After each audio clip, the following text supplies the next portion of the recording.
یه مدار تک حلقه براتون میکشم، تمام اجزایی که نیاز داره باز بشه بشکافیم توضیح بدیم رو توضیح میدم، قراردادها رو تو مدار تک حلقه میگم و با سوادی که تو این قسمت پیدا میکنید میتونید هر مسئله ای رو تو این فصل حل کنید، چه تشریحی چه تستی.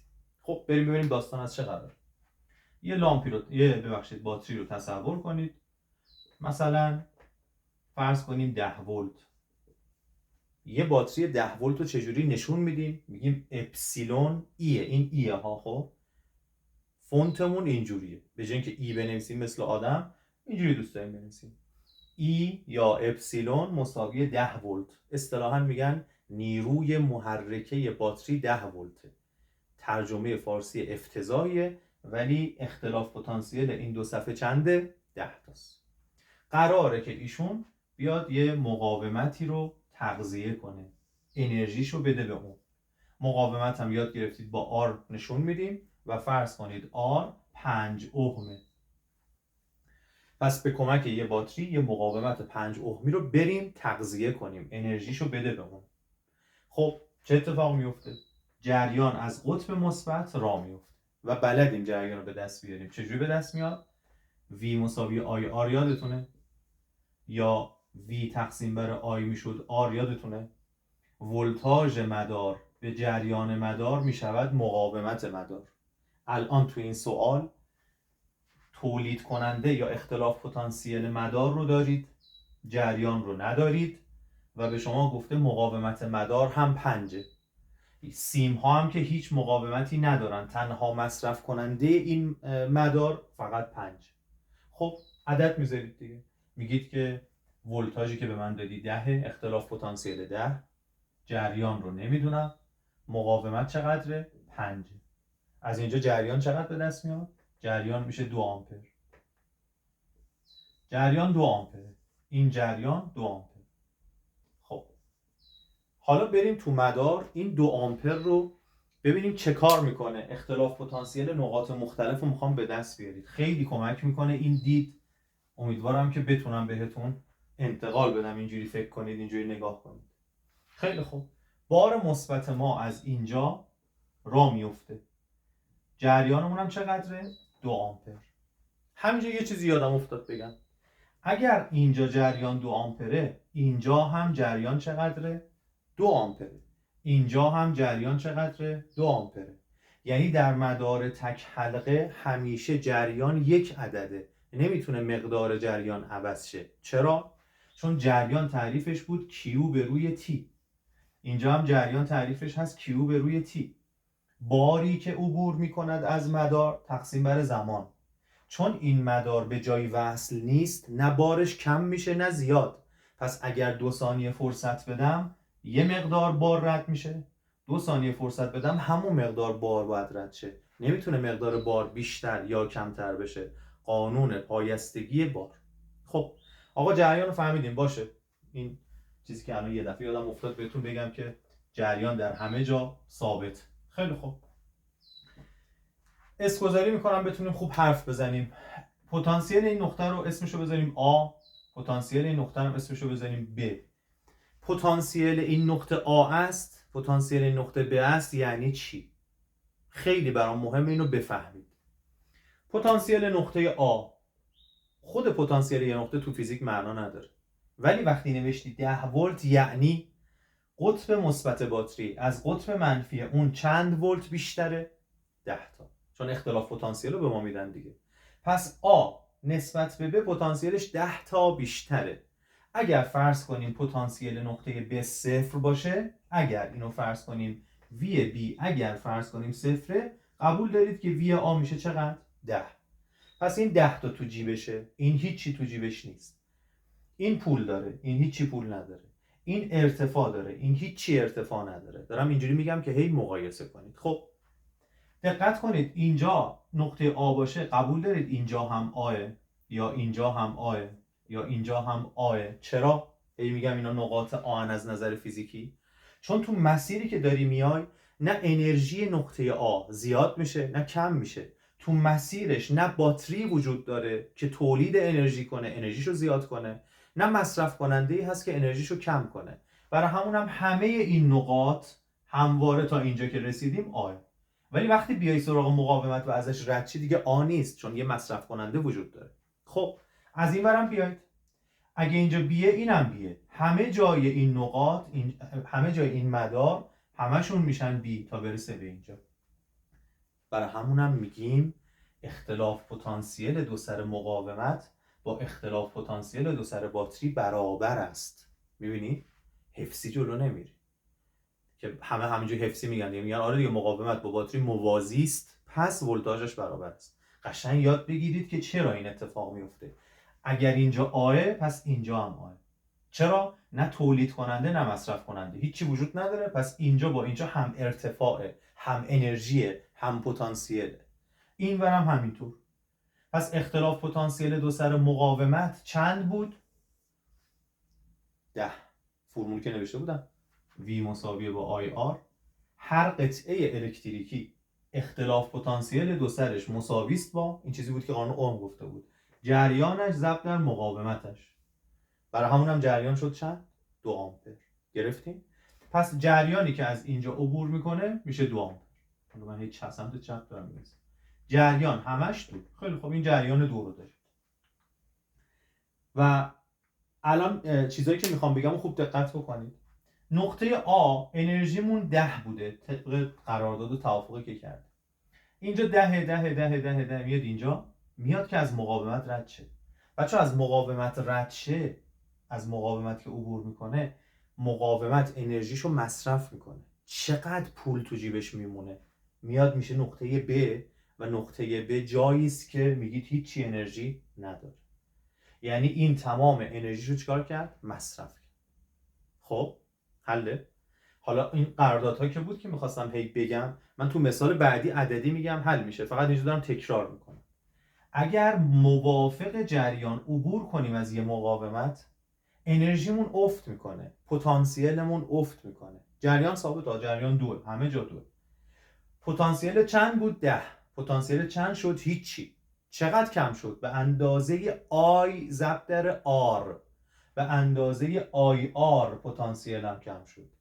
پس اگه از یه مقاومت موافق جریان عبور کنی، انرژیت افت میکنه. آره دیگه، شما از ارتفاع زیاد داری میری به ارتفاع کم و موافق جریان عبور میکنی، انرژیت داره کم میشه. و برعکس، اگر از نقطه ب بری به سمت آ، اگر از ب حرکت کنی بری به سمت آ، خلاف جهت این رودخونه حرکت کنی، بری به سمت قطب مثبت، بری به سمت انرژی بالاتر، ارتفاع بیشتر، پتانسیلت هم بیشتر میشه. چقدر؟ به اندازه آی آر برمیگردی. پس اینوری طبق قرارداد دارم میگم، حرف میزنیم اینا رو یاد بگیریم. اگر اینجوری موافق جریان بری، انرژیت، پتانسیلت، ارتفاعت به اندازه آی آر کم میشه. اگر چکار کنی؟ موافق جریان عبور کنی. اما اگر مخالف بری، برعکس از ب به آ بری، میری به سمت پتانسیل های بیشتر. پس اگر برعکس حرکت کنی، پتانسیل به اندازه آی آر زیاد میشه. این پایینم ببینید، چون ما تو مدارها که حرکت میکنیم جواب مثلا تست و مسئله رو بدیم، یا از مقاومت عبور میکنیم یا از باتری. بچه‌ها مقاومت رو که گفتیم، قراردادش هم گفتم. بریم سراغ یه باتری ساده. این باتری از قطب مثبتش بیام به سمت ب، یعنی اینوری حرکت کنم، بچه‌ها از این ور بیام به این ور، پتانسیلم چقدر کم میشه؟ از آ اومدم به ب، پتانسیلم 10 بود، پتانسیل 0، 10 تا کم میشه. پس اگر از قطب مثبت باتری بیای به سمت قطب منفی یه باتری، پتانسیلت کم میشه. چقدر؟ به اندازه‌ای که روش نوشته. این دیگه آی آر نداره، درسته؟ آی آر که نداره، این خودش ولتاژش رو نوشته، ولی مقاومت آی آر داره. برای مقاومت آی آر می‌نویسیم، ولی واسه این خب ولتاژ روش می‌نویسیم. اگر از قطب منفی بری به سمت قطب مثبت، پتانسیلت زیاد میشه. چقدر؟ حله؟ اینجوری قراردادی که گفتم کمک میکنه سوالا رو حل کردن، کمک میکنه سوالا رو بتونیم حل کنیم. الان مثال عددی میزنم. این مثال عددی همه حرفا رو یک جا توش داره. این مثال عددی رو دقت بکنید.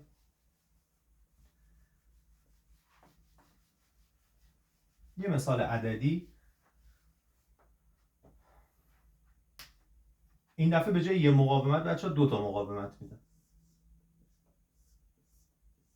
مثال بعدیم 2 تا باتری میارم، همش یه باتری نمیارم، فقط بعد تون بگم چون میخوام تایم خیلی نگذره.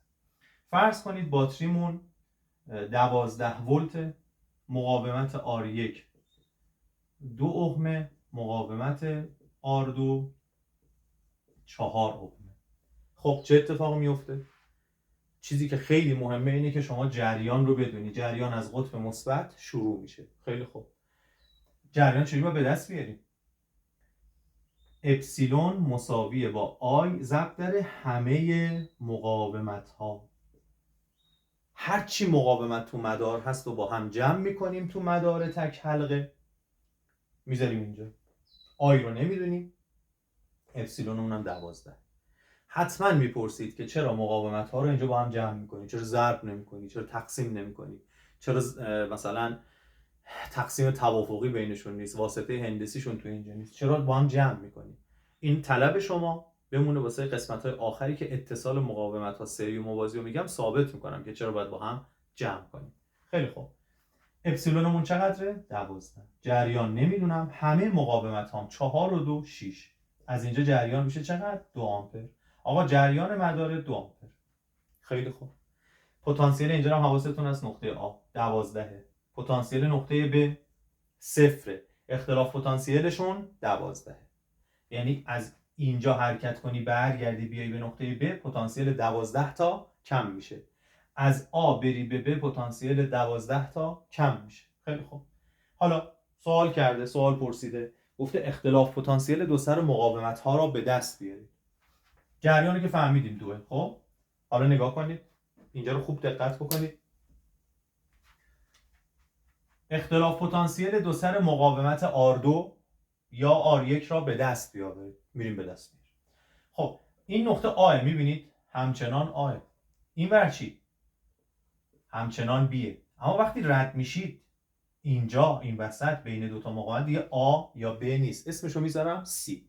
بچه پتانسیل آ بیشتره یا سی؟ قطعا پتانسیل آ، چون از قطب مثبت شروع شد و اومد.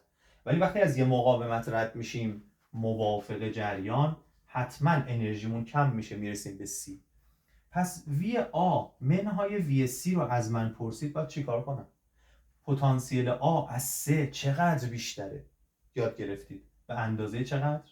به اندازه آی آر این مقاومت. این مقاومت آی آرش چنده؟ جریانش 2، مقاومتش چنده؟ 4. 2 4 تا 8 تا. پس پتانسیل آ از 3 8 تا بیشتره. بچه پتانسیل آ چند بود؟ 12. اینجا 12. 8 تا رو این مصرف کنه چند تا تو جیبش میمونه؟ اگر از این مسیر رد بشم حتما پتانسیل نقطه سی من میشه 4 تا. درسته؟ 12 تا بود، 12 تا بود، 8 تا رفت. چند تا میمونه تو جیب من؟ پتانسیل نقطه سی دقیقاً میشه 4. خب حالا برگرده بگه پتانسیل اختلاف پتانسیل اینجا چقدره؟ بچه پتانسیل سی بیشتره یا بی؟ بی که بدبخت ترین نقطه مداره، بی انرژی ترین نقطه مداره. پس میشه وی سی از وی بی بزرگتره. جریان همیشه از انرژی بیشتر به سمت انرژی کمتره. دو تا نقطه رو بهت داد، جریان به سمت کسی بود، اون نقطه پتانسیلش حتما کمتره. خب اینجا وی سی منهای وی بی رو سوال کرده، گفته اختلاف پتانسیل این چقدر میشه؟ اختلاف پتانسیل هر قطعه از مدار طبق قانون اوم میشه جریانش ضرب در مقاومتش. جریانش 2، مقاومتش 2. 2 تا 4 تا. میبینید از اینم که رد شد هیچ دیگه پول تو جیبش نموند. 8 تا اینجا مصرف شد، 4 تا اینجا مصرف شد، ارتفاعش اینجا 8 تا کم شد، اینجا ارتفاعش 4 تا کم شد، هیچ دیگه واسش نموند. بدون ارتفاع انرژی رسید به نقطه ب. گرفتین چی شد؟ من اینجوری با یه مثال ساده خواستم اختلاف پتانسیل ها رو درک بکنیم. میرم یه مثال بعدی حل میکنم که اون دیگه کامل تره. به جای یه باتری میخوام 2 تا باتری بذارم. خب بریم 2 تا باتری بذاریم. خیلی مثال متنوعی میشه حل کرد، ولی من تو تایم محدودم مجبورم که مثلا همین 2 تا نمونه رو حل کنم. تو تست شما میتونید انواع اقسامش رو ببینید. خب فرض کنید اینجوری، حالا یه مقاومت هم وسط میذاریم باشه. اگر دقت بکنید 2 تا باتری گذاشتم، 3 تا مقاومت. اپسیلون 1 باتری شماره 1 مثلا فرض کنیم 10 ولت، اپسیلون 2 باتری شماره 2 فرض کنیم 30 ولت، مقاومت وسطشون R1 مثلا فرض کنیم 5 اوم. خب این اینجوری، اینم بذاریم R2 مساویه با 10 اوم، R3 هم بذاریم 5 و 15، اینم 5 اوم. خب سوال جریان چند است، جریان کدوم وریه و اختلاف پتانسیل نقاط مختلفی که حالا من مشخص میکنم و به دست بیارید. خب اینجا خیلی باید دقت کنید. چند تا باتری داریم؟ 2 نفرن، 2 تا باتری هست. قطب منفی، قطب مثبت، قطب منفی، قطب مثبت. نگاه کنیدشون، جفتشون هم میخوان انرژی بدن به مدار. نگاه کنید چه اتفاقی میفته. سی ولت، این نقطه من، نقطه A 30 ولته، میبینید نسبت به نقطه کی؟ نسبت به نقطه B. پتانسیل نقطه A الان تو این حالتی که میگید A پتانسیلش از B بیشتره، پس جریان باید کدوموری باشه؟ پس باید جریان به سمت چپ باشه. بار مثبت انرژی میگیره بره، ولی این باتری هم دوست داره به بار مثبت خودش انرژی بده که بیاد. اینجا داره دعوا میشه، نه؟ قطب مثبت اون رو به این وره، قطب مثبت این رو به این وره. خب باتری‌ها رو خوب نبستیم، بهتر بود باتری‌ها رو برعکس میبستیم. یعنی چی؟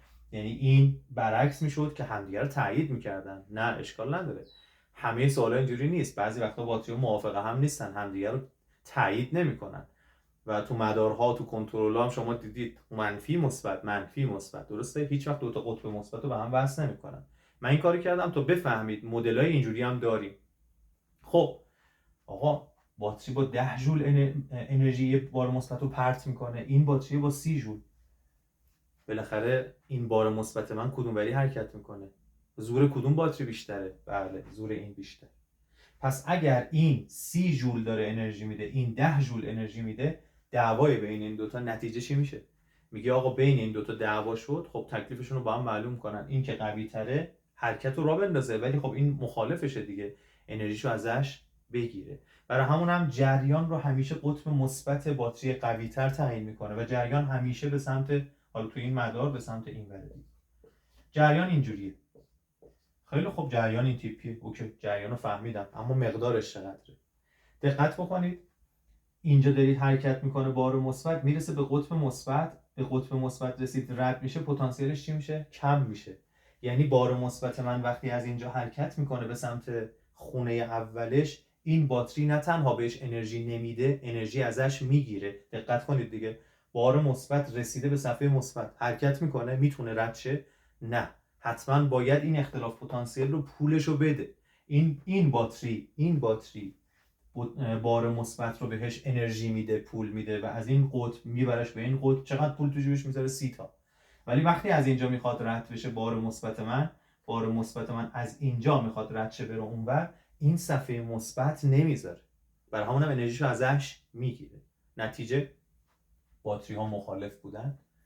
مینویسی بزرگه منهای کوچیکه، اپسیلون 2 منهای اپسیلون 1 مساوی جریان ضرب در چی؟ همه مقاومت ها، مثل همون مدار قبلیه. باشه عدداشو میذاریم. چقدره؟ 30 منهای 10، جریان رو نمیدونم، همه مقاومت ها رو با هم جمع میکنم. 10 و 5 15، 15 و 5 20. پس 20 مساویه با آی ضرب در 20، جریان میشه چقدر؟ 1 آمپر. جریان شد 1 آمپر. جریانی که اینجا داره حرکت میکنه و میاد و برمیگرده 1 آمپر. خیلی خوب. برای نمونه همینجوری مثال میزنم. اگه به من گفت پتانسیل نقطه A تا B رو به دست بیار، من این دیگه اسم اونجا رو A گذاشتم. سوال کرده، گفته که پتانسیل A منهای پتانسیل B رو به دست بیار، اختلاف پتانسیل بین دو نقطه از مدار را بیابید. خیلی خوب.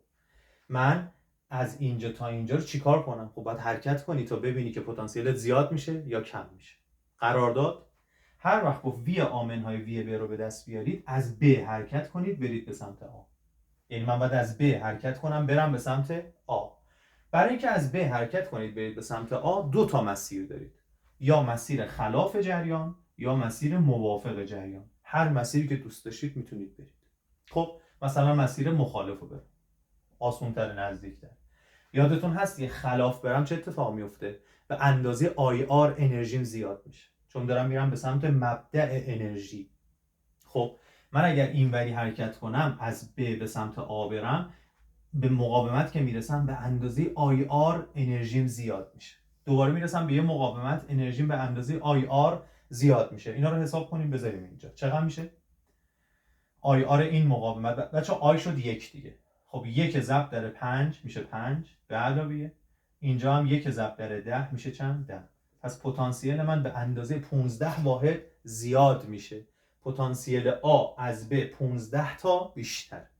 آقا از این مسیرم میشد بری؟ بله از این مسیرم بریم. من این رو پاک میکنم که راحت بتونید مقایسه کنید.